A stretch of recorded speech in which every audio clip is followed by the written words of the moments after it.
Welcome back to another episode of The Short Game. This is the show where we discuss short video games, games you can check out in an evening or a weekend. And I'm really excited this week to be talking about Freedom Planet with my good friend Nate Hanniger. How are you doing, Nate? Hey, everybody. I'm doing well. How are you? Awesome. And, of course, my bro host, Shane Kelly. How you doing, Shane? This is Shane recording. And I am, of course, your host, Reagan Kelly. And we're talking this week again about Freedom Planet. I had not heard one thing about this game until you suggested it, and it turned into a complete nostalgia-rama.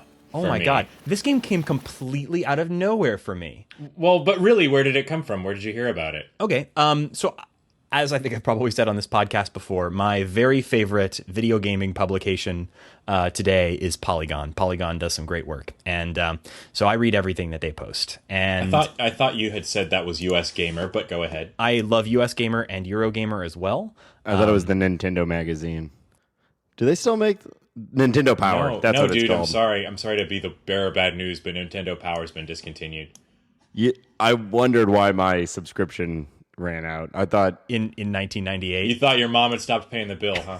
yeah, well, I still go to the public library and rent the copies that they get there.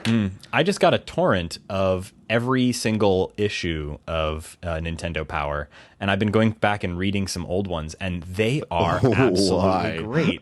Well, I'm playing some games like Earthbound and things like that right now, and it's really great to go back and read some of the press that was coming out about those games. The kinds of things that someone would have read at the time. It's good to kind of get a sense of that. And also, they do give really helpful tips that aren't spoilery. If you go and read a walkthrough today, they're in such depth that you really kind of...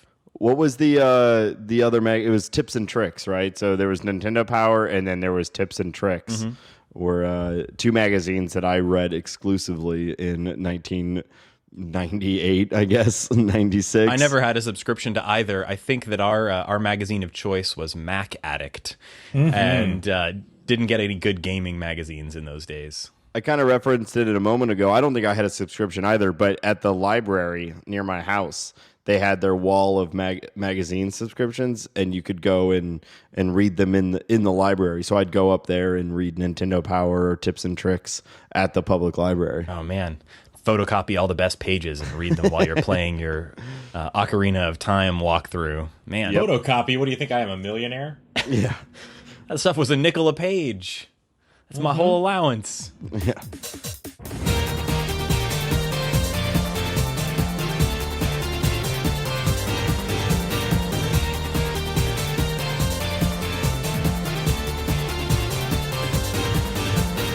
Well, this is the kind of nostalgia that really, I think, made me enjoy the game we're talking about this week. We're talking about Freedom Planet, and as I was saying a minute ago, this game totally came out of nowhere for me. I hadn't heard about its Kickstarter, which really did pretty well, but no broken records or anything.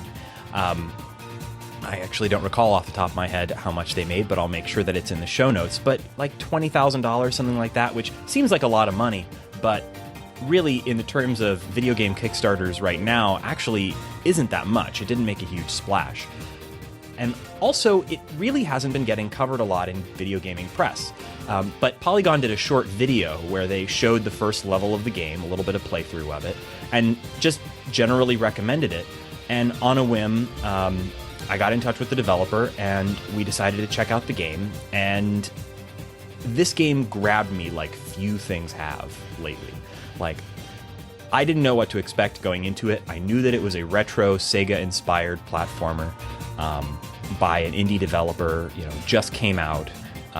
But I didn't really know what to expect going in. I sat down to play this game, and I played the entire game in a weekend. And this is the short game. That's what this show is for. But in this case, it was a fevered weekend of one more level again and again. I got a little bit obsessed with this game. Now, I don't know if it's for everybody, but for me, this game really grabbed me. How did you guys feel about it so far? I really dug the gameplay of this game a whole lot, specifically because the comparison has been in everything I've seen written about the game, is that it feels and plays like the original Sonic the Hedgehog. And you and I, Reagan, have a lot of nostalgia for early Sega stuff. It's what we literally grew up on. So that's what I really liked about it. It's got that kind of some of those aspects that I feel are just completely unique to those early Sonic games, and I haven't seen anywhere else in a long time. I mean, that was my experience with the game. So I too had a Sega, and that was my primary console for my my childhood. And I started playing, and within the first 5 minutes, I was like, this is basically Sonic. I mean, there's some differences for sure. You have an attack. You can't bounce I'm going to off argue of... with you a little bit on that, but go ahead. Oh, man. Well, what's weirder is Sonic hasn't even been Sonic in like decades, and this is Sonic. Okay, I mean, this is Sonic's one, up until Sonic and Knuckles. I forget kind of where the path went after that, but I mean, it's certainly there's differences. Of course, the maps are huge. There's a lot of different routes you can take, or at least as far as I could tell. Sonic is incredibly linear. You go from left to right. This has you going down, up, left, right. You have an attack rather than bopping people in their heads or going real fast at them. And those are differences for sure. One key thing that I saw right when I started it up that I knew it was going to be like Sonic was that it had a timer on the screen for your completion of the level. And, a lot that's something you don't see on, your typical puzzle platformer. Or your Mario clone, because it's all about speed. I don't know if I'd call this a puzzle either. You really No, I wouldn't say this is an action platformer. This is very specifically one thing. It's not a puzzle platformer, and it's not just an action platformer. This is a 90s style character platformer. And that's a genre that has disappeared from gaming. The character platformer. If you think about that, that's games like... so I think that this game does draw an enormous amount from Sonic, but I think it also draws a lot from other important character platformers from the 90s. Things like Mega Man X or Rocket Knight Adventures. This Rystar. This has a lot in common with those games. My favorite of that genre that you and I played together a ton, Reagan, Toe Jam and Earl Panic on Funkatron. Yes, yeah, fantastic great, game. Character platformer. Maybe not a true great game, but really stood out for its co-op mode. But that's, you take that back. Excuse me.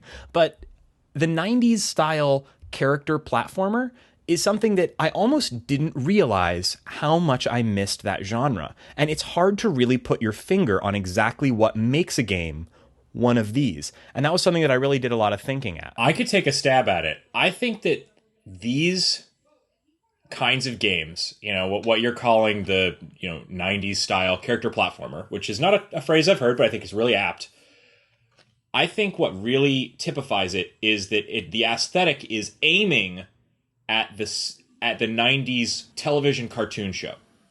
Like the ideal for this kind of game would be like you have the characters that have a toy line and a TV show and have the video game. And in the video game, it's just like an episode of the TV show, but with running and jumping. Yeah. And the one other thing I would add to that is that usually this style of character platformer, obviously you have the typical platforming, running, jumping, that kind of thing, collecting small items all over a level. But usually each character has a sort of a unique gimmick, something that they can do that is unlike what any other character in the game or other games can do. And I think that's where this game really shines, is that it is clear inspiration from Sonic, but it has that feel of almost a parallel universe game where where Sonic didn't completely exist. So there's actually 3 playable characters, 2 playable right from the start in this game. And we'll talk about the plot a little later, and that's possibly an area where we can maybe display a little less enthusiasm. The game plays incredibly. I guardedly like the plot. Can I so on that level, spoilers, this felt like My Little Pony meets Sonic the Hedgehog. It was a Sonic game with a My Little Pony storyline. and that's what it felt like to me. So Yeah. Well, it. I don't know. and voice acting. I know Yes, we haven't gotten to that yet. yeah, either, we will but talk about the plot and the I cutscenes have and everything. my only complaints about the game are centered on the cutscenes, and Yeah. I'm sure we'll just I think reasonable people may differ on that, and we will talk about that after the spoiler break. okay, fine. But one of the nice things the developer has done is offered two ways to play the game. Like its main mode and what it calls a classic mode, I think was what it called it. And that means that you can play through the game without experiencing any of the cutscenes. There's no voice acting. The cutscenes are absent. It takes you from one level to the next. And if you're not interested in what the game has to offer as a story, you can enjoy its levels. And that is what I enjoyed of the game. So Yeah. that might be the way to play it if you think you might not be into it. We'll talk about that a little later.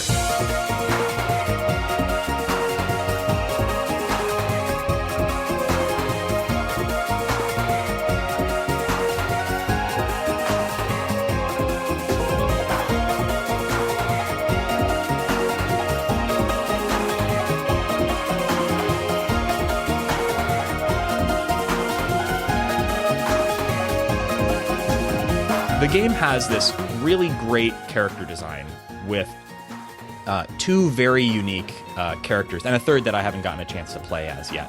But there is Lilac, the main character, who is a dragon girl with pink skin, or purple, and her main attack, or sort of unique character ability, is a very Rocket Knight style mid-air dash attack. And it was very different from what you can do in a Sonic the Hedgehog game. It's not a spin dash. You can leap into the air, and then in any of 8 directions, you can sort of fire off in a dash attack that does damage and goes really fast. And it has the same effect as the Sonic spin dash in that you go really fast, and you can then go through loops and other gameplay elements, but it has a really different feel, and for me it opened up stuff that you couldn't do in a Sonic the Hedgehog game. I really liked that attack. Yeah, I mean the attacks were great, and you're right, and that's what I was saying earlier. That is the core to me difference between this and a Sonic game, is that you're actually running around and you're fighting something, where you're punching it, and there's also the Cyclone attack, which I found to be, or this is for what's her face, Lilac. Yeah. And that actually was what was my primary mode of attack, particularly on the bosses. And so that's a fundamental difference between this and Sonic. But the way the game moves, the running, and how you get in those chains where in like 10 seconds you've spanned what feels like half the level, because you got on like the perfect run where you bounce off like 3 different springs that send you into a loop-to-loop, and you run past all this treasure like, oh, there goes that, whatever, and you just keep moving because you've got this really good speed going. Yeah, that to me is where it felt identical. And that did feel just like Sonic, but in such a good way, because that's not something that even Sonic is doing anymore. I've played some of the modern Sonic games, and they just don't capture that anymore. Those kind of pickups, like jewels or rings in Sonic, like those aren't even really there to like be collectibles. They're just, in this game, they serve primarily for me to just let me easily tell where I have and haven't been yet. Like, if I've run down this way, like there's not going to be any gems left there. Yeah, I also want to make sure that I say, when I keep comparing it to Sonic, that's fantastic. I'm not trying to like down like, oh, it's a Sonic ripoff. It's great, and I had a ton of fun playing it, because like you guys said, I haven't played anything like this since Sonic, and it was I really, really enjoyed that aspect of it. So I think it was nearly identical to Sonic, but I'm okay with that. It was feels great. like it could be an alternate universe game from the Sonic team on newer hardware. It's as if they had really put the Sonic team to work on a great, brand new 2D Sonic-style game on the Sega Saturn or something like that. Well, we haven't said it yet, but it makes sense that we did this game right after we did Shovel Knights, right? Right. Shovel Knight is the Super Nintendo equivalent. NES, not Super NES, in my opinion. I'm very, very sorry for that. For shame. But this is, much like that game, where it took all the elements that were good about those games and put them together and left out a lot of the outdated elements and made it feel like, I think you said in the Shovel Knights game, if the developers of the original Mario games just kept making those types of Mario games instead of making Mario 64 or whatever. This feels like that. If the Sonic developers were still around today making new Sonic games. It's fresh and modern and yet still really feels like a piece of retro gaming. It's really cool in that way. I think my favorite, you guys talked a little bit about the main character, Lilac, but I started the game playing as Carol. Oh, did you? And I only really got to play around with Lilac after a little bit, because I don't know, I just, on a whim, it let me pick between the two, and the green cat looked more fun. And she has a motorcycle. Carol is more unique than Lilac. Lilac is a lot of fun to play as, but Carol is truly unique. She is, but she also has more in common with classic Sonic, because she has a spin attack. Mm-hmm. She has... she reminded me of Knuckles, because she has the sort of wall climbing ability. She can wall jump? Yeah, absolutely. So I think it was more, once I got to playing the game, when I tried turning around and playing as Lilac, it actually seemed less familiar than playing as Carol did when I initially started it up, even after having spent a lot of time in the game. You mentioned the motorcycle. That's one of the weirdest things, is that she actually, when she gets this power-up, this motorcycle power-up, which I didn't find any equivalent for Lilac. No. But she gets a power-up of a gas can, then she gets this motorcycle, and it just makes her faster and stuff. She can, instead of just wall jumping, she can wall drive.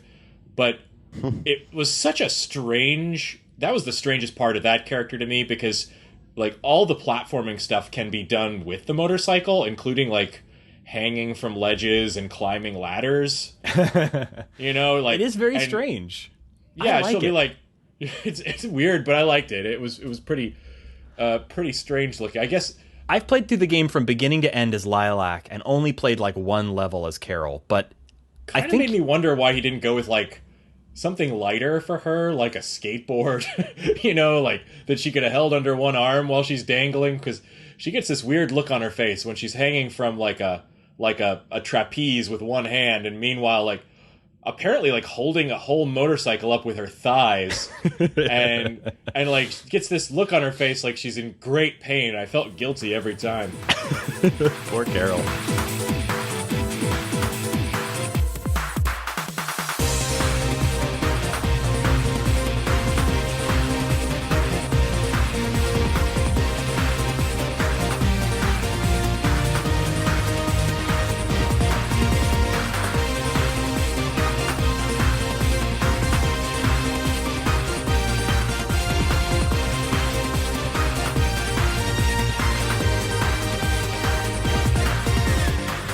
Well, it has also actually 3 playable characters. Later on, you unlock a dog. Oh, geez, what's the dog's name again? Mookie or something? Oh, it's not Mookie. No, that's not it at all. Oh. Millie? Is it Millie? No. Are you sure it's not Millie? Nika. Is it Nika? No, it's not. This is terrible. It's an M name. Well, sorry. Apologies to the developers. We'll put a note in the show notes of what the poor girl's name is. But she's a different character entirely that I just haven't had a chance to play as yet. But so I think if you're into that kind of replayability, because of the extra different characters, you really do have some different ways to play through the game. Kind of reminds me of how you could play through as Sonic or as Knuckles. Mila. Thank you so much. Mila the Hound. And until you said that, I would have not have guessed that she was not a rabbit.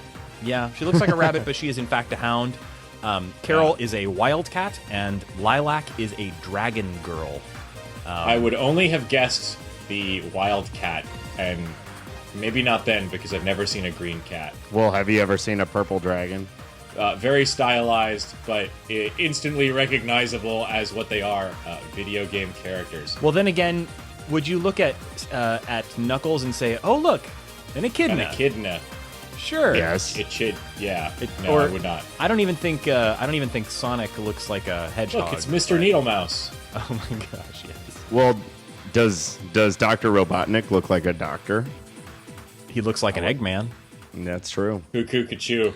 So obviously very reminiscent of Sonic, but there are some key differences that set it apart. And I think one of the biggest ones is the boss battles. The boss battles in this game are on a completely different wavelength from the bosses in a Sonic game.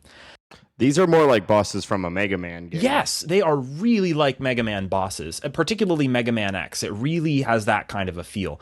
And in a way, also maybe a little bit like the boss battles from Gunstar Heroes. I don't know if I agree with you, because there were some boss battles here that were like straight up from Sonic. Like which? The one where there was a big giant head guy that was punching the ground under you and breaking it away. There was a almost identical drill boss in the casino level of Sonic 3, I think. The boss you're talking about is in what I believe was their equivalent of the casino the level. mall. It was the like down. It was like it was the mall in Japan level, and the whole time I'm like, this is the casino level from Sonic. It even has slot machines that you pull down. Yeah, but I felt like a lot of the other bosses too, like the giant praying mantis thing in the cave. That could have been in a Sonic game, like no question. I don't know. I think that the thing that really set these bosses apart from their difficulty, and we'll talk about that in a second, because I actually found a lot of the bosses here really challenging. But I think that they were really unpredictable. They do have patterns, but sometimes the patterns are really difficult to predict, and they're just flat. There's almost no safe moment in a lot of these boss battles. A lot of the Sonic boss battles had this feeling of wait here for 15 seconds until the boss gets to the right part of his rotation and dodge a couple of maybe fireballs or something, and then go attack, and then go back to where you're safe again for a few minutes. And these really felt like you had to do a lot more in the moment improvisation. I felt like each boss was really unique. The way that you attacked each boss had to really be different. Like there were some bosses that were really vulnerable to the spin attack or the whirlwind attack, and others that were really vulnerable to the midair dash attack. And there was a lot of variety. It just didn't feel Sonic to me at those times. Yeah, I did find that being cautious during the boss fights was the way to go. And if you went out there ready, just going right at him, you die very quickly, which we haven't mentioned yet. Just on a gameplay level, you have a health bar, or you have health tokens, or whatever you call them, unlike Sonic. Yeah, another key difference from Sonic. Sonic had that very strange health mechanic where you would pick up a bunch of rings, and then if you got hit once, you would drop 100% of your rings, and you could try to pick some of them up again. And if you got hit while you had 0 rings, you were dead. And that was as much detail as that health system had. Maybe back to before we get off the subject of the bosses, maybe the difference in our opinion of it comes from the fact that I played through the whole thing as Carol, because I basically found that for 90% of the bosses, all I had to do was run left and right on the screen to avoid being hit, and whenever I was coming back towards the boss, do the spin attack, and maybe like do some jumps and attacks and things like that. So I didn't find the bosses particularly challenging in this game, and maybe it has to do with the difference between the characters' playstyles. It could be. I beat on almost every boss. I think I died the first time and beat him the second time. Now I haven't completed the game in its entirety though, but that was generally how it went for me. Is I die the first time, kind of figuring it out. Also, usually there's health somewhere during the boss fight, so you just have to find it, because they're usually on a very traversable map. It's very large, and you can find a hidden health. So I'd usually die the first one and beat him the second one. I found that was the case for most of the early bosses. I've played farther than you guys. I have completed the game now, and some of the late stage bosses, and I'll talk about this in a little bit in more detail, but some of the late stage bosses are just absurdly brutal. There's definitely a difference between the early bosses and the later bosses. Yeah. Actually, now might be a good time to talk about some of the things that gameplay-wise that don't work about the game. Now, that's not to say that this game isn't really fantastic. I got into this game, I got obsessed with this game in a way that I rarely do. I play a lot of games, but I tend to flip from one game to the next. This game, I picked it up on a Friday afternoon, and I played it every free minute I had until I had completed it. It just owned me for a bit. I absolutely have enjoyed this game as well. my only, I think that classic mode sounds better than adventure mode, which was the. I wish I'd known what that was when I started. Yeah, we'll talk about that in a second. And I actually don't think I minded the cutscenes as much as you guys do, but we'll talk about that when we get past the spoiler break and talk about the plot. But my biggest issue with the game was that I felt really competent and able to complete it on normal difficulty right up until the final levels. The game is broken up into, I may be getting the number wrong, but I think it's 12 or maybe 13 stages. But the 4 final stages are a part of the final dreadnought. The last 4 stages are all final boss content, essentially. Like each stage usually is a long platforming stage with some cool stuff, followed by a boss. Sometimes there's a mini boss in the middle, and the final dreadnought is a sort of an extended last stage where you fight 4 bosses. The boss stages in the final dreadnought, the game's difficulty just really, really changed. It threw some curveballs at you that weren't something that I felt prepared for. So suddenly you're confronted with some really, really tight platforming that's just unlike anything we'd seen previously. A lot of the game, you don't need to be super precise. You just need to be aggressive, fast, and willing to attack. And it doesn't require pixel perfect precision. And the game has a little bit of a floaty control scheme because that's the way this kind of game feels. But suddenly in the last few levels, you have these incredibly tight platforming that's like with really serious punishments if you go slightly off. And they're not like anything we've seen previously in the game. And there's like 0 checkpoints. So if you die, then you have to start completely over with that level. That's frustrating. Yeah, it's pretty frustrating. And also, the boss battles just get much, much, much more difficult. So I was playing on normal difficulty, and in the 2 of the 4 final dreadnought levels, the second one and the 4th one, I was able to, after much really, really hard practice and memorization, get to the final boss, but not able to beat the final boss of either the 2nd or 4th levels. And not for lack of trying. We're talking about having spent more than an hour and a half on each of the bosses trying to beat it. So in both of those levels, I eventually ended up turning the difficulty down to whatever is 1 notch below normal. And in a way, I felt like I was being cheated. I just felt I know that it's kind of weird to complain about the difficulty in a game and get your shit together, Reagan. But it was uncharacteristic given the level of difficulty of the earlier levels. Now, I have read that the developer has been tweaking the difficulty a bit, specifically with some of those levels. So if you play the game today, you may not find that to be the case. But I know I got really, really frustrated with the difficulty changes in the towards the end of the game. Yeah, I mean it's hard for me to speak to because I haven't made it there, but I can see how that can be frustrating. There are some parts like the snake guy. That snake guy, his final form was so difficult that I think it was broken. Like, I don't know what was going on there. Yeah. Anyway, I did turn the difficulty down and just loved it when I got through it. So, He had the helicopter, right? Is that the final form you're talking about? No, Shane. I'm talking about he appears again and again, and he appears in the final dreadnought level as well. And he has a final form that I won't describe. We're not past the spoilers. Break. Yeah. He turns from a snake into a lizard. He grows some legs. Into a double snake. A double snake. Exactly. Like on the medical sign thing. That's why people listen to the show, for the gags like that. Yeah, that was good. That was really good. Great jests. Yep. We haven't yet talked about the game's music, which I think is another really solid aspect to the game. What did you guys think about it? Yeah, definitely.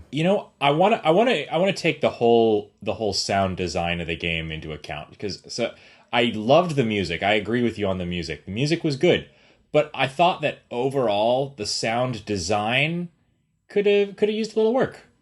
Really? You what did you not like about it? You got this wonderful great sounding soundtrack.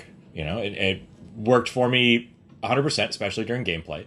And then you get into times like the cutscenes, and all that gets stripped away. You've got these really, I would say, pretty good voice acting. I actually don't really have a problem with the voice acting. But except for once or twice, there was essentially no other sound. So you get into these cutscenes, and it just feels like you're in an empty room with these characters. There's no environmental sounds. There's no, like, footsteps. There's no crashes. There's, like, it's felt very, like, bare bones sound-wise. I will say you're right that the cutscenes had a bit of a sparse sound to them. They had some good sound effects every now and then, but you're right. There wasn't much underlying sound. I mean, the like, they had what I would consider kind of, like, basic stuff, like, it's night, now they have some crickets in the background. But, like, you could be, like, on an airship and not hear anything. I think what was interesting about it was that was the one aspect of the game that doesn't have a clear 90s example to follow. Those games, the Sonic games, for example, never had voice acting, and they didn't really have cutscenes like this at all. So everything about the levels, the platforming, the bosses feels like an authentic retro experience, but the cutscenes felt like something entirely different. They weren't a retro experience except for the beautiful art. The pixel art in this game is spot on. You can look at it and immediately know what they're referencing, but it's still also unique and it's beautiful. Funny. They do a lot of references. There's a lot of silly stuff in the background. There was a billboard in the mall that just said soda with like 7 A's and then a couple exclamation points that I was cracking up about. Mm-hmm. It's just a gorgeous game, and in the cutscenes continue to have gorgeous art in them. But you're right. The sound design is a little weird, and I think it's because they just don't have a clear example to follow. It feels out of place in a game that feels so 90s and retro.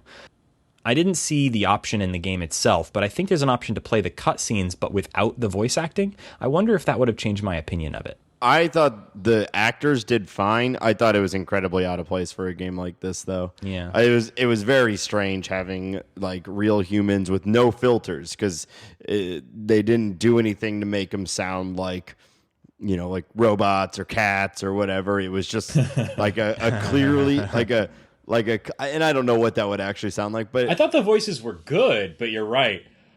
If I could have made one change to the game at all, and it's a change to the cutscenes, I would have just given me an option to not... It was in this weird middle ground between the kind of text cutscenes that you'd see in a game of that era if it was going to have a cutscene, where it's press a button to advance every time there's a new line, and full voice cast. So I feel like that could, in a way, that one change, if they had just had the cutscenes play straight through and not had me had to press a button to advance every time somebody finished a sentence, it would have improved those cutscenes like 100%. I actually really agree with that. I think that would be better. I think that they just needed to trim the script a little bit. Yeah. There was so much unnecessary writing in there, so many unnecessary scenes. They would have like, let's go watch a movie, and then we see them watching a movie. Like, what's your favorite type of movie? And then they would talk about a movie, and then they would just sit there for a moment while we heard sounds from the movie. Then be like, what's that sound downstairs? And they'd run down and be like, then one of them would come going back down the stairs. Like, we literally saw, like, I mean, you're absolutely right. We saw some real, like, slice of life for these tiny cartoon dragons and cats. And that's where the My Little Pony came out to me. Tons of love was clearly poured into it. A lot of people love My Little Pony, and maybe that will appeal to the demographic that they're really going for here. Oh, yeah, and I'm sure that there are a lot of people who played this game and really liked this element of it, or help them get attached to the characters more, which is really what you're trying to do with something like this. And here's what I think. I think this is a case where this developer clearly loved this game and put a lot of love into these characters and the world that they live in. Like, this developer really clearly worked on this game for 3 years and just poured himself into it. And you can tell because you can see how much this person, you can see all of that love poured into it. And it's overflowing. It is overflowing with love for these characters. And he doesn't want to cut a single moment of their. And the other thing about this is that this has that 1990s cartoon feel of. There's a certain theme in that media where it's friendship conquers all, friendship above everything. Friendship is magic.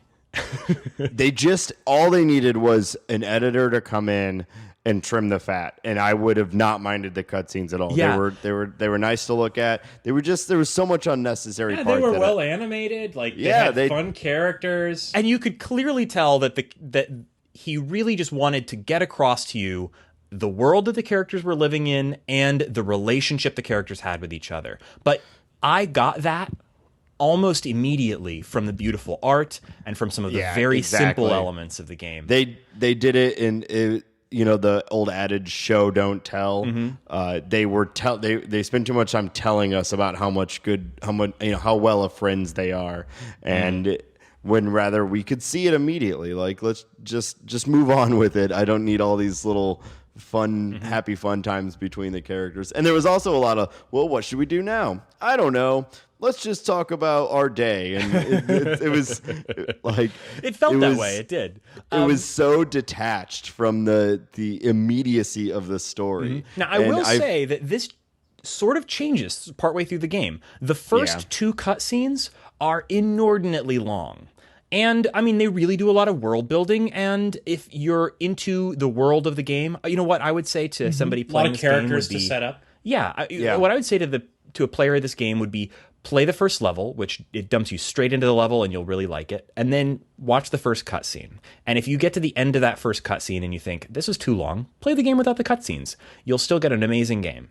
I actually had no problem with the first one being that long, because there is I think the story's pretty interesting in this game. It's just like the first one, they needed it to be that long because they introduced virtually every character and they introduced kind of the backstory and all that, and I was totally fine with that. It was the ones following after that had all this unnecessary stuff that I had a problem with. But again, I mean, I actually really liked the cutscenes, but that's a little embarrassing to admit. I wouldn't have played these with other people around.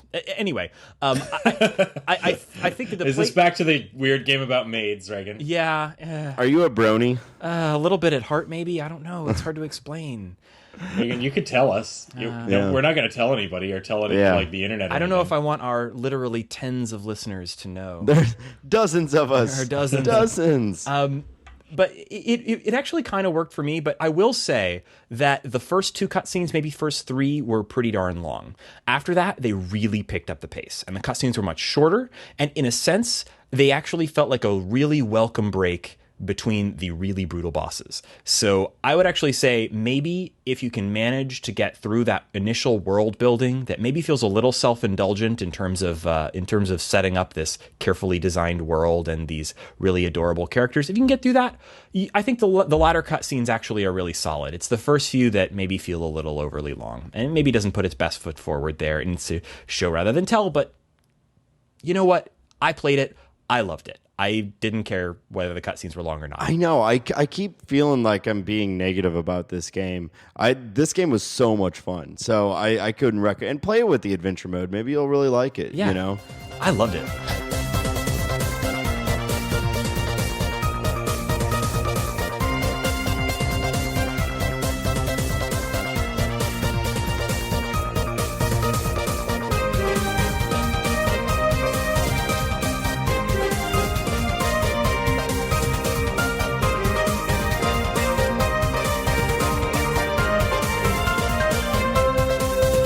So, actually, now that we've kind of talked that part through, maybe we ought to leave it without a spoiler break, because I don't think we've really ruined anything about the plot. We haven't discussed anything about the plot apart from the characters and what their relationships are, and maybe we better leave it at that.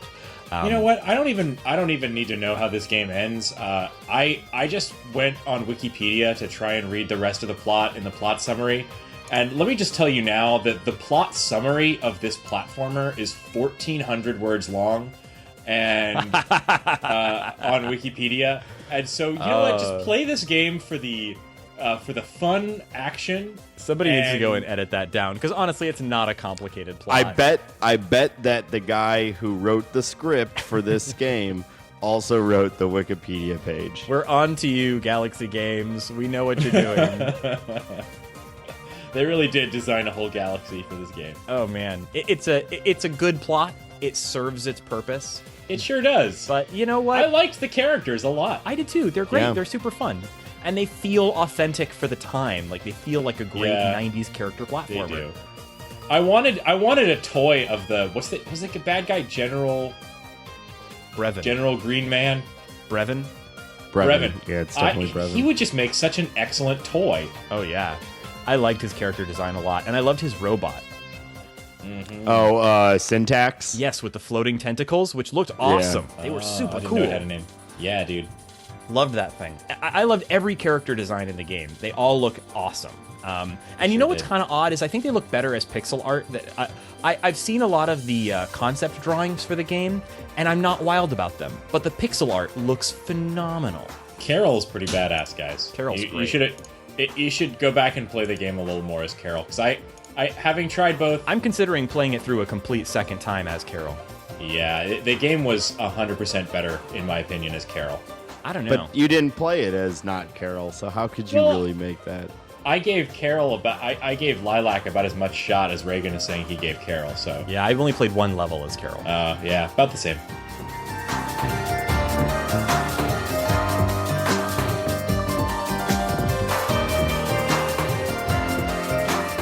I think the reason that we all liked this game so much was because we were all Sega kids.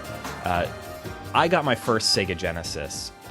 Well, I should say that my first Sega product was a Sega Game Gear that our parents got us, Shane and I both, when our teachers were complaining that we had bad handwriting, and some, God bless you, whoever it was, developmental psychologist, told my parents that the way to improve our handwriting was for us to improve our hand-eye coordination, and that the best way to do that was to buy us some video games.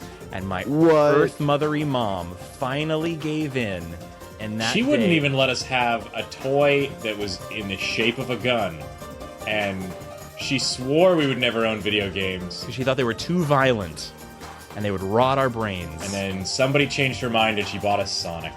This is all sounding very similar.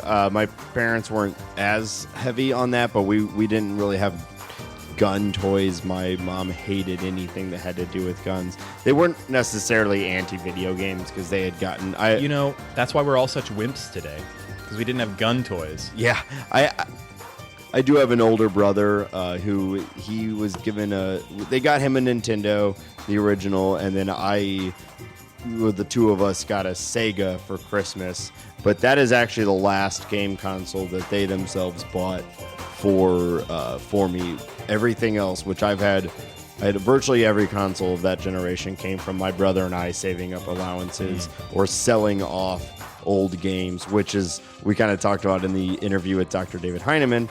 There are a lot of games that I vividly remember selling for dollars in order to pay for a new game that I have much regret. Yeah. Our Sega Genesis, which was our first home console, first TV console after the Sega Game Gear, actually wasn't even a purchase. It was, God bless my older cousin Elliot Kelly, who I think had outgrown it because, you know, we got it when it was not new. It was an old console at that time, and he just showed up with a box. He just showed up at the house, and he was like, "Here, have this," and he gave us his Sega Genesis and probably like 10 or 15 games for it, a ton of games. Nice. And that was probably the most important day of my young life at the time. Because, you know, my parents couldn't just say no. I want to say that would have been in about 95 that we got that, because we moved into that house when we were about 8. It was a few years after that. Yeah, I know that when we got it, we had Sonic 3 with it. Oh, so man. We're not... Yeah. You guys came in late in the game. I got my Sega with... It came with the original Sonic, and on the original Sonic was a giant sticker, or not sticker, the label was printed with like maybe the top quarter of it, a big banner that said "not for resale." Oh yeah. And that was the original Sonic that came with it, as if the Toys R Us was going to open up each individual package, Sega Genesis package, and sell the first Sonic by itself. Well, that was actually a concern. They unboxed all the Sega Genesis consoles. Like Sega, when they were going to release a Genesis that came with Sonic, the Genesis had been out for, I think, a year or two. Actually, a year, a couple of years almost. Yeah, a couple of years. Not a short amount of time. It's amazing when you realize the timeline of games. It moved at such a strange pace in those days. And they sent them all out there. They sent them. They got all the Genesises and took them into a warehouse and had people unbox them and load them up with Sonic games and slap stickers on all the boxes to relabel it, because they'd taken them back from all the retailers. They couldn't sell the Sega Genesis for a couple of years. Retailers wouldn't put it on the shelves, nothing. And it was because Nintendo had a complete stranglehold on the industry. The story of Sega sort of taking over the console industry during the 16-bit era is just astonishing. If you really want to get into the history of that, you should really read, or as Shane and I have been doing recently, listen to the audiobook of Console Wars. It's a pretty recent book. It's told in a novel style, like a narrative, rather than being sort of like a dry, like factual historical book. And it tells the story of Tom Kalinske, the CEO of Sega of America, who, when from the time he took over Sega, when it was a distant, ridiculous, also ran in the console wars with its Sega Master System against the Nintendo NES, and how he took that from nothing up to the leading console of the 16-bit era. I mean, more Sega Genesises sold than SNESs. You wouldn't think it today from Nintendo's continuing prominence, but the Sega Genesis won at that time. Only in the US. Yeah. In Asia, like in Japan, not so much. Nobody really liked the Genesis over there. But Tom Kalinske took that weird, also ran kind of strange, less powerful console than the SNES, and he made it happen. It's an amazing story. Yeah, I'll have to check that out. And he did it through smart marketing and great games. And there were some amazing games on that platform. I want to stop talking about business. I want to talk about badass Sega games. Nate, what was your favorite, most badass Sega game? They were all so badass. Oh, man. They did what Nintendo don't. Well, well, I know a big one for me with Sega was Mortal Kombat. Yes. I and all of its Primal Rage, which was like a dinosaur monster version of Mortal Kombat. I was a huge fan of the Golden Axe series. Golden Axe was so tight. One of my favorite games, though, of all time, and you guys hinted at the series earlier, and I'm going to have to look up the exact name of the version of it, but it was the Toe Jam and Earl game that was a top-down view. That was the original Toe Jam and Earl, which is, honestly, it's a better game than Panic on Funkatron, but I didn't own that one. We owned the platformer Toe Jam and Earl Panic on Funkatron, the sequel. That was, I think that was the game I played the most in my childhood. I had a good friend of mine who also had a Sega, and he had that game, and we would seriously play for hours, and it was great because it was multiplayer, and you each have your own screen, and you're going through these levels, these floating islands, and if you died or fell off, you'd go back to the previous level and have to find your way back to the new level, and you had like all these presents that you got. It was a crazy game. I actually think it was kind of like a two-player cooperative roguelike, because it had a little bit of sort of procedural generation to the levels. You're talking about, again, the original Toe Jam and Earl, right? Yes. Like, I've never actually gotten to play that. Seriously? It sounds so different from it's the enormously different. And it's I consider the sequel game. the actual Toe Jam and Earl. Oh, no. Oh, See, man. The original Toe Jam and Earl was a much more innovative game. It wasn't a character platformer like we were talking about. It is a completely unique game, and it holds up today. Like, you can, it's worth getting. You can pick that game up on Steam for like $5, or obviously, I suppose you could do an emulator, or you can track down an actual physical copy. It's an amazing and really unique game, but it's only great if you have two players. And that's really what was so awesome about that series. I can't think of any other game that's ever been anything like that. You would find this, I think it was an elevator, and you got in the elevator, and that would take you to the next level. And if you died or fell off, you got sent back to the last level. And if you died on that one, you got sent back to the level before that, and you had to find that elevator again and catch up with your friend. And it kind of had this, like, you work together, you're kind of on your own. It was so much fun, and I don't think was it split screen? Yeah. Yes. Oh wow. It was a really unique game. Very strange. It was really funny. Yeah. I gotta play that, because you know what, Reagan, you and I as twins, I always found it kind of ironic. So I always kind of thought of Toe Jam and Earl Panic on Funkatron as one of the best games to play cooperatively as twins. And then... Do you have to be twins to play it cooperatively? Yes. Well, the reason I say that is that... Because you guys know what each other are thinking? You think... Yes. We're thinking gotcha. how funky we are. But my wife and her sister actually also had a Sega Genesis, also are twins, also played Panic on Funkatron together, like, obsessively. Yeah, I thought it was such a weird coincidence. Interesting.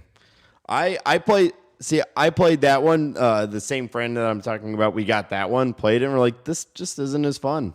I don't know. I didn't like it as much. If you are expecting something like the first one, it's definitely not that. I mean, it is a much more kind of typical platformer of the era. But it had a lot of wonderful, charming elements to it, like, catching the Earthlings in jars that you would throw. Lots of incredible power-ups. Lots of special things in the levels, like the Hyper Funk Zone or the judging fungus. Oh my god, I remember the judging fungus. That was so amazing. Yeah.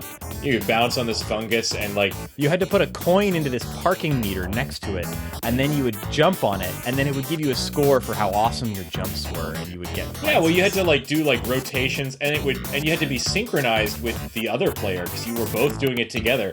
And so you had to do these, aerial acrobatics on this bouncy fungus, and then,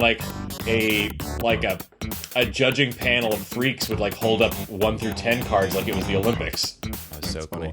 Did you guys play Zombies Ate My Neighbors? No, I have not, and I've always heard that was a great game. Yes, very briefly I did. I didn't own it, but we rented it. Oh yeah, I had that game. That game was awesome. I think I've probably played just about every single Sega game that came out in the generation, because I was a big subscriber of going to the grocery store and where there was a video rental place, and I rented a different game for the Sega virtually every single weekend. And my buddy of mine, he got a new game all the time too.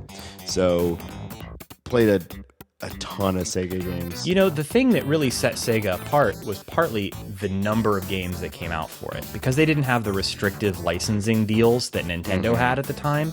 Basically, anybody that wanted to and could get together the money to actually make cartridges could publish a game on the Sega Genesis. And many, many people did. And while that meant that a lot of the games that came out for the Sega Genesis were crap, there were a lot of crap games for it. Sure were. It also meant that there were some really innovative things that I don't think would have passed through Nintendo's vaulted gates. And I think EA is a good example. They did a lot of interesting, weird ports of PC stuff. Here's an example of that. It's an EA example. I was thinking about some of my most oddball favorite Sega games that I ever had or played, and I was thinking about The Haunting starring Poltergeist. Did you ever play that? Yes. Yeah. So in The Haunting starring Poltergeist, you are a that's Polter punk rock guy, ghost. he's a guy. Poltergeist, because he's just a guy. He's just but a little polter. And it's a game where you're a teenage ghost who's haunting a house, and in every level you wander around the house. You're invisible to the occupants of the house, but you can jump into different parts of the house. Like if you jump into the cuckoo clock, it turns into a weird monster face, and the cuckoo bird comes out and makes a scary face, and you can possess everything in the house.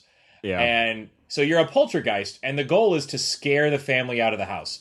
And so every level, you just scare the family out of the house. And if you can't scare them out of the house, you get sent to the underworld, where you have to like escape the underworld to get back to the real world to keep scaring people.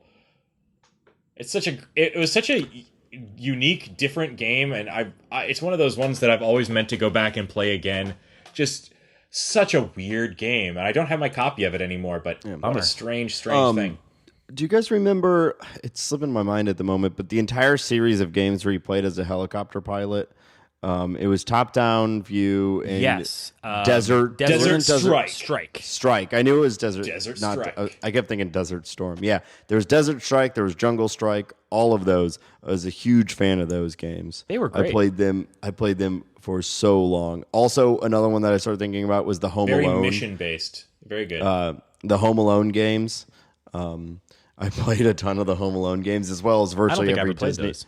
Oh, really? Oh, man. The second Home Alone game was so much fun because you essentially got to make your own weapons. So it kind of played off of the movie where he sets up the booby traps, but there'd be these parts like a rubber band and a thing of glue and a stick. And if you put those all together, you made a rubber band glue gun. But if you introduced a thing of bubble gum, it made the glue, but it could shoot bubble gum. And there was like 100 different combinations that you could come up to make your own weapons. And since this was before the internet, you just would sit there and try to come up with as many different guns and traps and things as you could. It was a ton of fun. Also, all the Disney games. I played a ton of the Impossible Lion King game. Oh, that was so hard. Don't get me started on that freaking game. Roar at the monkeys. Roar at the monkeys. Oh my God, I hate it. Or the part where you had to jump on the heads of the giraffes. I never got past the second level of that. Never. Yeah, the less impossible, but still very fun Aladdin game. Yeah, Disney's Aladdin was a technical marvel at the time. If you read the book Console Wars, they specifically talk about that because it was the first case of Disney sort of having their animators work on a video game. And it was an absolute win for Sega because the Sega version of Aladdin was an order of magnitude better than the Nintendo version of Aladdin. It was absolutely apples and oranges, an amazing game. And it's still a great game to play today. It has the feel of like a fun action platformer. It's got some sword play in there.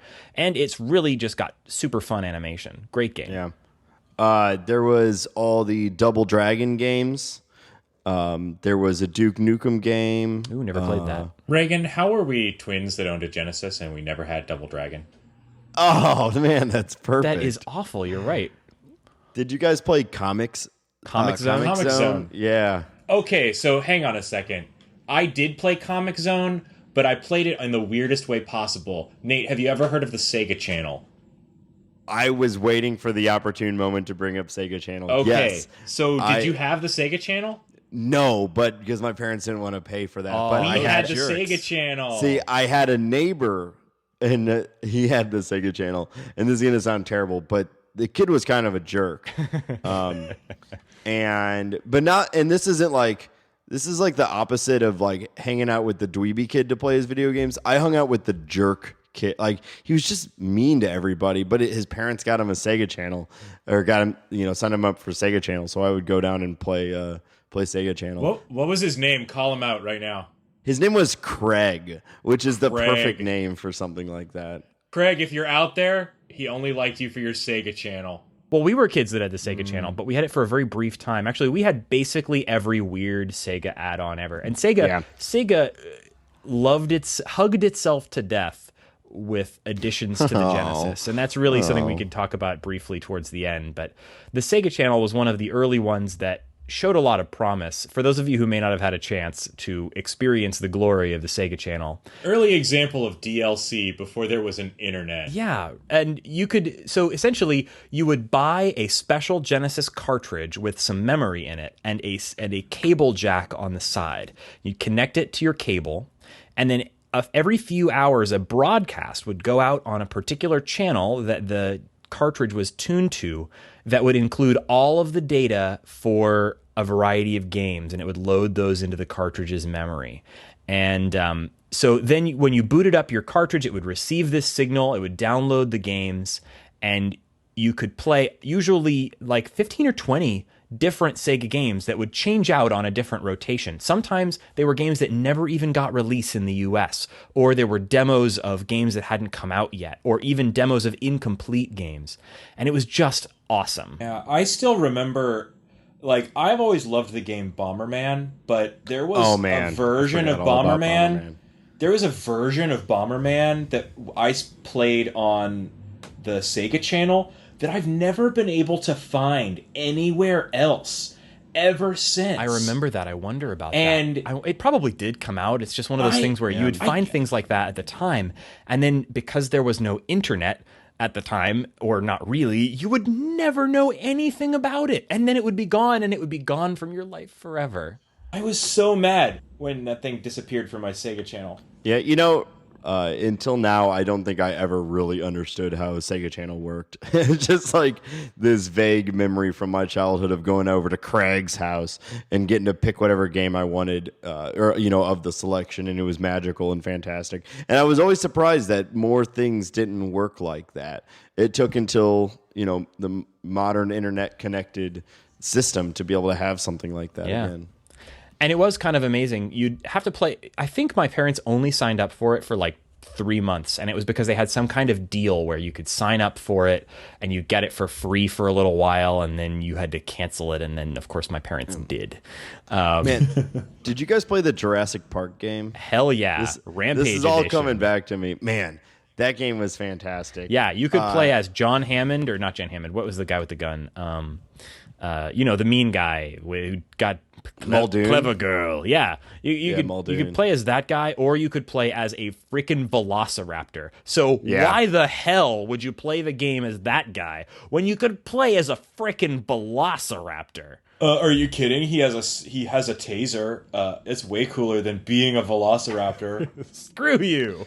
Did you guys I just decided to look up a list of Sega games that kind of sparked my memory. Mm-hmm. Did you guys ever play General Chaos? No. Never even heard of it. Oh, man. So I'm just looking it up now, and this game, I actually played this game well past the Sega's kind of death because I enjoyed it so much. It was a multiplayer kind of combat game, but look up the images of it. It's kind of another one of those kind of top-down view of a battlefield where you control like 4 different fighters, and they all move very slowly, and you control them and move them around the map to try to get them to fight the other team. And apparently they've been trying to make a sequel for modern systems, which would be awesome. But this is a really fun game, and another game that I can't think of a modern equivalent. I'll check that out.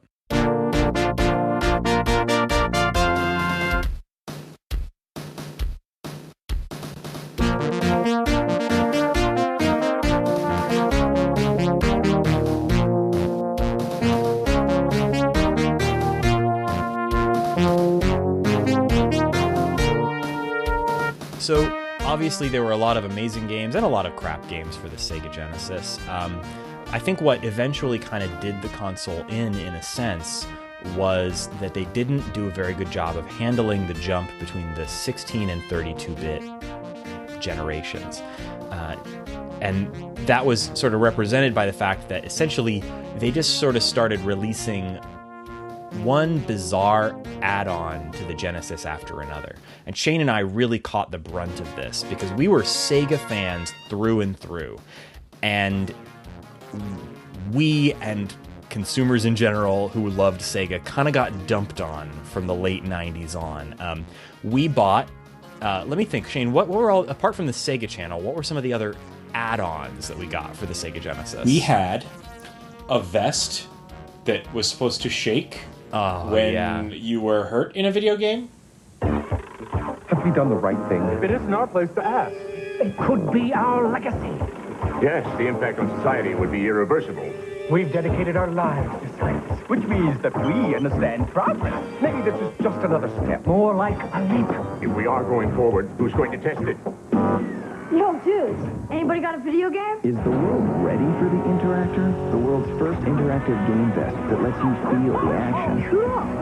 What have we done? Now that actually I don't think was an actual official Sega product, but it was like a Sega co-branded thing. No, but that's the thing, Reagan. Like it was designed for Sega, and Sega had this sort of anything goes approach to games and to accessories. Yeah, the vest was like, it was sort of like a subwoofer you would strap to your chest, and it was the dumbest thing ever. But, parents didn't know, and they would just buy it for you. Right out of the box, that thing did not do what it promised. Yeah. But we had a bunch of variations on the Sega Genesis controller that had all kinds of weird toggles and dip switches on them. Can I ask you guys a question? Have you ever played a game where turning on the turbo mode on a controller made Didn't any completely sense? ruin it? No. I don't understand why that became a thing. It was on a ton of Sega controllers.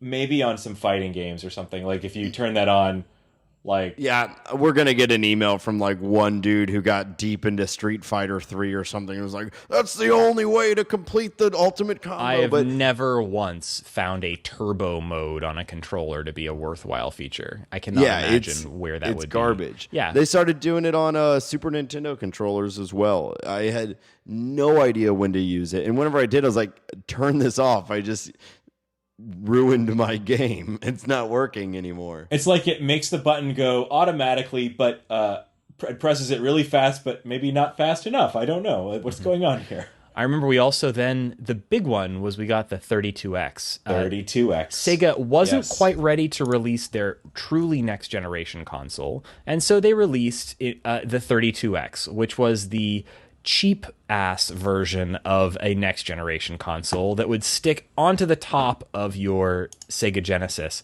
and allow you to play specially made Sega 32X games, which were a different sized cartridge, and played games that were marginally more advanced than a Sega Genesis game. I would say actually though that they were kind of on a level with a really nice Super FX chip based Super NES game. So they had, some of them had basic polygonal graphics, or maybe a little better handling of like sprite scaling and rotation, but none of them really felt significantly better or different.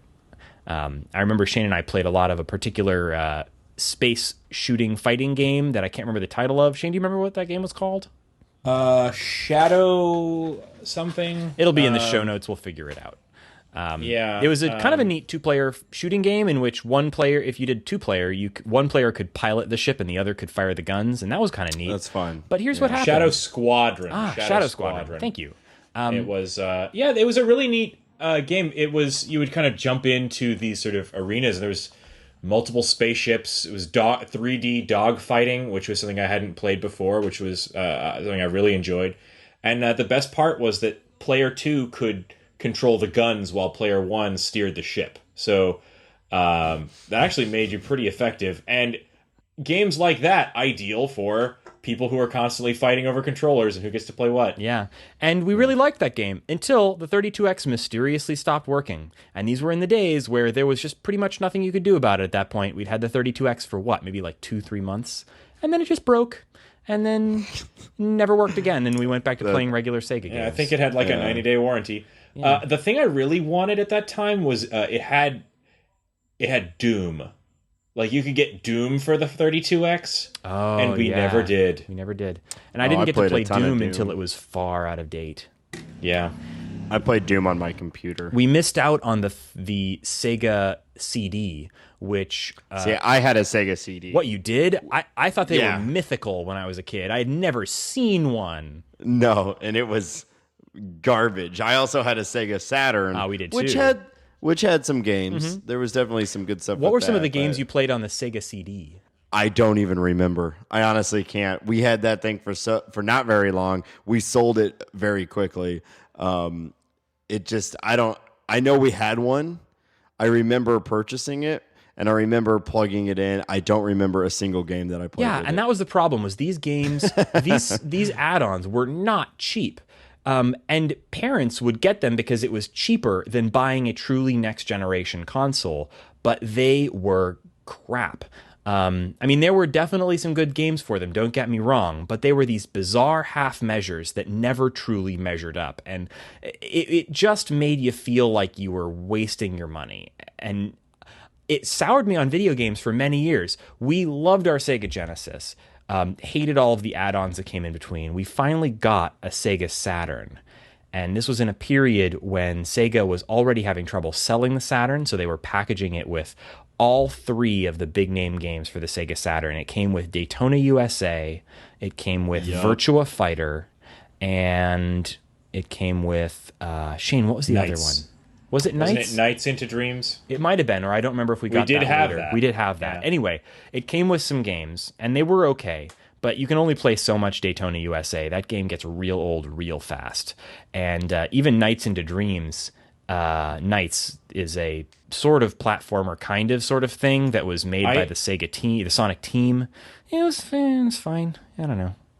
Yeah, it has a real following and a lot of people that still love it today. But I think I purchased along with it, or it came with it, was I think it's Time Crisis. It came with a monster gun. I mean, man, I never had that. It was huge. I mean, it was, especially for my tiny little child hands, it was a large like plastic weapon to shoot at the screen. Mm-hmm. And I bet you're playing it on like a 12-inch television in the back room. Mm-hmm. Yeah.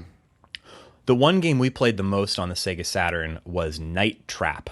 Night Trap was one of the FMV games, which was a real fad in the 90s because there was a real idea that that movies and the video game were going to converge into a kind of home entertainment unlike anything we'd ever seen before. And the form that took was the FMV game, which meant that it would play video and that you would hit X to change track on the video, essentially. It was really awful. Reagan, the game you're thinking of is not Night Trap. Night Trap Double was Switch. one that we did not own. Night Trap Double was the Switch more is what you're famous thinking one. of. Double Switch was Yeah, different. there was a big controversy over Night Trap, and our mother would never have bought us Night Trap. You're right. Night Trap had the slightly scantily clad women in it, right? And the vampire? Oh, yeah. Yeah, women in halter tops. Yeah, but Double Switch was actually a little different. Similar style, but it was an FMV game in which you were watching the security cameras for a large building that was being snuck into by, I don't know what they were. Were they like robbers or something? And they were after, I don't know, something. And they... But there were a lot of elaborate traps that you could set off. So if you This was the world's most like over Home Alone. Like if the kid from Home Alone had grown up to build an apartment complex, it would have been this place. There was a button that would drop every floor into like a pit. Yeah, but you could only you had to activate. It was double switch because they had to step on a switch and you had to hit your switch at the same time in order to trap them. And so you had to constantly be monitoring a bunch of different video feeds, switching back and forth, trying to catch these robbers when they happened to step in the wrong spot. It was a bad game, but we had a lot of fun with it. Machine has appeared in homes across America. Double and redouble his powers. 32. 6 times more powerful than 3DO. All right, baby. 40 times more than Super NES. Hey, yo, there is no 32-bit Super NES. Are we gonna see the games or what? Show me! Increase the power of the unit 40 times. Thank you.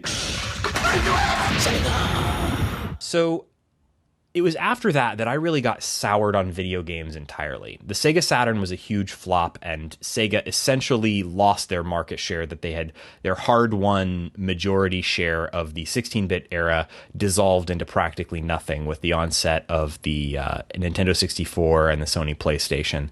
And Sega slid into a kind of regrettable third place. And they tried and just barely failed to recapture their position with the really ahead of its time Sega Dreamcast. I have a Dreamcast today and love it, but I wouldn't have been caught dead buying a Dreamcast then because I was twice bitten and twice shy after my 32X and my Sega Saturn, and I didn't buy another video game console until the next generation. I bought a PS2. So I spent a long time with no video game console at all because of my horrible experience with the Sega Saturn and the 32X. I went kind of the other way, where I did get a Dreamcast right then. I had virtually all the consoles up to Dreamcast, and then I did not have another one until a roommate moved in with an Xbox 360. Wow. So I missed. So I had, and I'm sorry, when I say Dreamcast, I'm including, I had a Nintendo 64 and a PlayStation 1. After that, I didn't have anything else until the next. Now I own a PS4, which is the first console of a new generation that I've owned since buying I think the PlayStation was the last console. Yeah. Well, so Sega sadly had a tough road to hoe, and they really never dug themselves out of the grave that they made for themselves with the Sega Saturn. Now their characters just show up in Nintendo stuff, which almost feels like adding insult to injury. I don't think Sega has made a truly great game since the 2000s at the latest, since the Dreamcast era. And that really pains me when I play a game like Freedom Planet that so amazingly embodies the spirit of Sega in the 1990s. And it really makes me wish that game company and that spirit was still alive today. And in a sense it is. But I don't think that we see the nostalgia for that we see for games like the Super NES era. Yeah. No one is making, we saw Shovel Knight. And there are a ton of other games, maybe not quite as amazing as Shovel Knight, but there are a ton of other games that are imitating that Nintendo 80s and 90s style. But nobody is carrying the torch for 90s Sega, except Freedom Planet. And that's, I think, maybe why I love this game so much. We've just spent the last half hour talking about how much we love Sega and how much we loved that period in gaming in our lives. And it's a kind of nostalgia that's just straight up different from Nintendo nostalgia. We just don't get these kinds of games anymore. It's games with speed and attitude and just trying to, that was Sega's thing, right? It was a little edgier. Attitude. Yeah. And it's a little silly because essentially, what is that? It's marketing. But you know what? That marketing spoke to me as a kid, and there's something different about those games, and I miss them. And Freedom Planet was an amazing opportunity to get back to that feeling. Yeah. I felt like a kid again playing this game, and I'm not ashamed to say it. I freaking loved it. Yeah, I had a great time with it. I'll tell you what I'm going to do. I'm going to go get my Sega Nomad and plug it into some electrical power, and I'm going to play me some Sonic 3. Oh, nice. You're going to have the Tower of Power on the top of your Nomad with the 32X plugged in, and then the copy, then the Game Genie, and then the copy of Sonic and Knuckles, and then on top of that, the Sonic 3. Another copy of Sonic and Knuckles, and then a Sonic 3. Because why not? No, it's just 32X's all the way down. Man, I missed that. I'm actively at the moment trying to find somebody that's made General Chaos online. It's got to exist. This game was so much fun. Tell the developers of Freedom Planet to get right on that. Well, it looks like they're trying to make a General Chaos 2 with current graphics and everything. There was a Kickstarter that started a while ago. I cannot find the results, which probably means it didn't happen. Oh, bummer. All right, well, thank you guys so much for sitting down with me to just bring alive these wonderful and horrible Sega memories. And I'm glad we got a chance to play Freedom Planet. Thanks to the developer for creating this game that just absolutely owned my life for a weekend. And really, I think everybody should play this. How can people find this game, guys? You can, through Steam, of course. It's a PC only. It is a Windows only game at the moment. I think that the developer intends to put it out for the Mac and Linux, but is having some delays there. It is only $15, which is a bargain for this game. You couldn't get a copy of Sonic 3 for $15 these days, and it's available on Steam and also through the developer's website. You can pick it up there, and I think he's using the Humble store as well, so you can get it there if you want to send your buck to charity or whatever. And I have strong hopes that this game will someday hit consoles. I think he's expressed interest in hopefully eventually bringing this to consoles, and I think that this game would be right at home on something like a PS4. So I really hope he makes that happen. But if not, you really need to pick this game up on Steam, and hope you enjoy it. Grab yourself a snack for the cutscenes and settle in for this game. Maybe the turbo mode thing would be perfect for cutscenes. Oh my god, that's what the turbo mode is for. There it is. We're skipping these cutscenes. We've figured it out. Oh, that's perfect. All right. Well, thanks again, and see us next week. You can catch our show on Twitter at _shortgame. You can follow me on Twitter at RayganK. I spell that RayGank. And Nate, where can people find you? On Twitter at NateSTL. And you can follow his other show as well. It's called Talking About Birds and baseball. Yeah, it's a baseball podcast. You'll love it. If you love baseball, you'll love it. Also, or if you just like the sound of my voice. I know I do.